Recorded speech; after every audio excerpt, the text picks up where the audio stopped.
Okay, welcome back to another episode of Breaking It Down. I'm your host, Javon, and I want to start the show by saying that this week we're going to do things a little bit differently. I want to get to everything a little bit faster than before because, nowadays, shorter attention spans, people don't have a lot of time. I'm competing with cell phones, TVs, and traffic. I want to condense the show a little bit, maybe cut it to about 15-20 minutes instead of 30. I'll still get you all the picks. I'll still get all the Draftkings stuff ready for this week. So without further ado, let's get right to it. So first we'll recap last week. We went 1-2 on picks. I thought that Seahawks-Cowboys game would go over. Unfortunately, it just went under by 3 points. There was a few red zone drives that kind of bogged down for the Cowboys and one interception in the red zone, so I still felt like I was on the right side. Wrong result. I also had the Niners kind of keeping it close with Kansas City. Unfortunately, Jimmy Garoppolo busted his ACL on a stupid play on the sideline, so now he's out for the year, and the Chiefs ended up winning that game by 11 points. And finally, I said that the Steelers would blow out the Bucs on Monday Night Football, which they were well on their way to doing. Unfortunately, it was only a 3-point win for them. They scored 30 in the first half, didn't score again in the second half. They still somehow managed to finish that game. So that was our one winner. I was really confident in that play. So we did go 1-2 on picks last week. Here on DraftKings, I'm going to go over some of the successful picks we had. Matt Ryan at 5,700, he balled out. I think he had 5 touchdown passes. That was a crazy game against New Orleans. Wendell Smallwood at the minimum price tag, he hit pretty well. And Calvin Ridley, man, that dude blew it up. Shout out Calvin Ridley. Shout out Alabama. Great job. I really think he's going to be off to a sensational start to his career. So congrats to him on the big game. All right. So this week, let's get right to the picks. So first, I'll start off. Actually, all my games are going to be the 10 a.m. slots. So first, I want to break down Bills-Packers. So the line opened up at 10.5, and we've seen it jump down to 9.5. The Bills coming in off the biggest upset of the season, probably will be the biggest upset of the season, 17-point underdogs to Minnesota. They came out and won the game straight up. So they're coming in riding high. They played really well, and they just, flat out blew out the Vikings. So we have split action here. It looks like, basically the tickets are split right now, 50-50. And we saw the line, like I said, drop from 10.5 to 9.5. The Packers also got blown out last week in Washington. A lot of people were calling for an upset there. The Packers were a short road favorite in that one, 2.5-point favorite. They came in and they didn't really show up. They lost 31-17. The defense gave up 30 points, and now they come back home to Lambeau against here's a Bills team that I think is a little bit underrated. Maybe not so much anymore because of the performance they had against the Vikings. But I'm going to tell you why the Bills will cover in this one. So the Bills' defense is not that bad this year. They're actually 10th in yards allowed. Josh Allen on the other side of the ball is making plays with his legs. He's got a big arm. And we are going to see the return of Shady McCoy. Yeah, he's a difference maker for sure. He knows how to move the chains and make big plays. So Rodgers still banged up, nursing that knee injury. I don't think we'll see him at his best until maybe later in the season. Probably not at all. He's still trying to develop some rapport with his receivers. I don't see the Packers covering it all on this one. I think it's going to be a close game. They'll probably win by like 4 to 3 points. Maybe the Bills shock him with the upset outright. Excuse me. So, yeah. That's going to be our play. Buffalo. Bills Mafia. What's up? We'll just take it at that 9.5. I give out the lines that are the cheapest. Because who doesn't like cheap? Okay, next game I'm going to preview is the Jags and Jets. We have the Jags coming in as a 7.5-point favorite, and the over-under is at 38.5. So tickets are kind of split on everything right now. It looks like even action on both sides. Little money line action on the Jacksonville. And I told you before, I don't like betting over-unders. I just don't do it. But this one is just too good to pass up. So these are two of the better defenses in the NFL. I know I might be shocking some people saying that the Jets actually have a good defense. They do this year. Yards per game, they're holding opponents to about 300 yards per game. The Jags, 286. But I think the more important thing here is that we have two of the least efficient offenses in the NFL.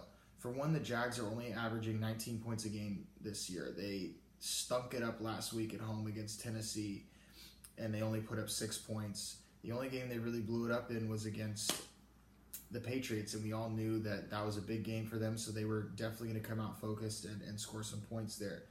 The Jets, on the other hand, yeah, they actually have 25 points per game average this season, but that number is a little misleading. Why? Because the first game of the year, they scored 40-plus against Detroit, which was kind of a fluke game. And the other two games they played, they've only scored 17 and 12. So, rookie QB in Jacksonville, I think all signs lead to under. Take the under, 38 and a half. It doesn't matter. This one should be really easy. Jags, Jets, under 38. Okay. Finally, we have one of the more marquee matchups of the week. The Miami Dolphins are going up to New England to visit the Patriots.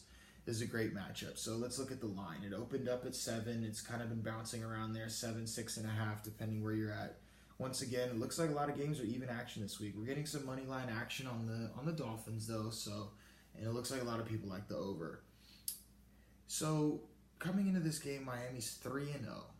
They're riding high. I mean, they're looking like the team to beat in the AFC East. The Patriots have lost 2 in a row, 1 to Jacksonville, 1 to Detroit, coming in at 1-2. Their offense has been terrible. I think even Bill Belichick would tell you that in very few words. Let's take a look, though, at why the Patriots are going to handle the Miami Dolphins this weekend. Why? Because first off, the weakness of the Miami defense is their pass defense against a pissed off Tom Brady. That does not spell success for Miami this week. We know he's capable of slicing and dicing. I don't care whatever you want to say about his age. He's still the GOAT. He's still Tom Brady. He's at home. He's going to have a good game. Some trends. The Patriots as a home favorite of 3.5 to 7 points over the last 3 seasons are 6-1 against the spread. So if you just took the Patriots in this price range at home, you'd be banking right now. Miami on the road.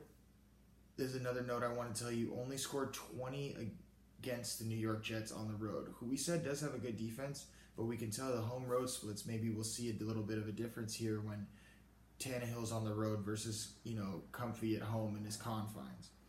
Some injuries to note, though. Andre Branch, defensive end for the Dolphins, will not be there. A.J. Derby, their starting tight end, won't be there, so they'll have to go to the rookie that they drafted from Penn State. New England, Josh Gordon makes his debut. You know that they're going to try and get him involved. He's a big playmaker. He still has a lot of talent, and I think New England is really happy taking a flyer on him, so he'll be there.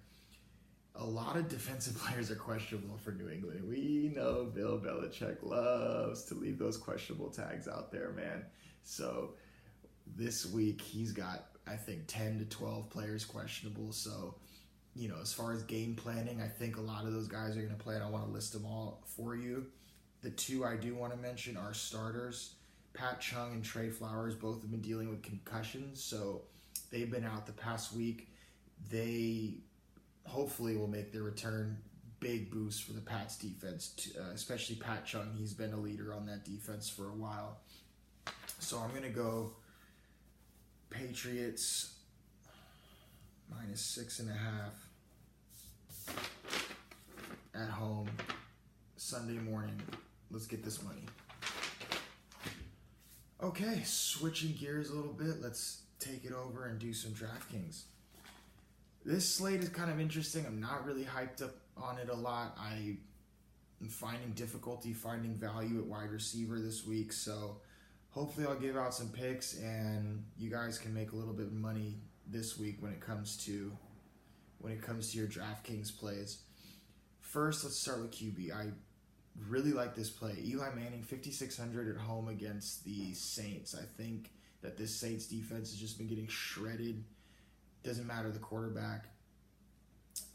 Giants at home. I think Eli Manning at that price tag, he should definitely hit. He could be in store for maybe a 4-touchdown game or something. Vintage Eli against a porous Saints secondary. So let's go with Eli at 5,600. And this is a stud pick. I know he's high price, but Tom Brady, I just told you, at home must-win game. He's definitely going to show up this week. 6,700. It's pricey, but if you can afford to get him in there, I think he will definitely pay dividends for you. Okay, let's switch to running back. My man, Ohio State Buckeye, Zeke Elliott. The Lions are trash against the run. They're giving up the most yards per carry in the league. Zeke's going to come out and shred them this weekend at home. The Cowboys offense has been way better at home in their one home game against the Giants. They actually scored, so Zeke at 7,700, that's a deal. I think he's going to go off this week, so get him in your lineups. 2 sleeper picks for you. I like James White at 5,400. Obviously, I told you about Brady. No Rex Burkhead now, so he's going to definitely be doing all the pass catching. And if you get like a Brady to White stack, that could be cash this week. Another guy I like is Carlos Hyde at 5,500. I think we could see some points there. Baker Mayfield, not really a big fan of him, but hey, Carlos Hyde, 5,500. He had a good game the week before. He's rested, 10 days rest off that Thursday night game. I think that's a good price tag for him. And let's move on to wideouts. Like I said, this week's kind of tough. I don't really like a lot of these cheaper price guys. If I can get some of these cheaper running backs and then buy up at wide receiver, that's kind of what I'm going to do with my lineups. As far as 2 cheaper guys I do like, let's go with Sterling Shepard at 4,900. He is taking over for Evan Ingram. He's going to soak up some looks there in New York in a game that should have a lot of points against a Saints secondary that's missing a slot corner. So let's look for Sterling Shepard at 4,900 to win us some money this week. I think he's a good play.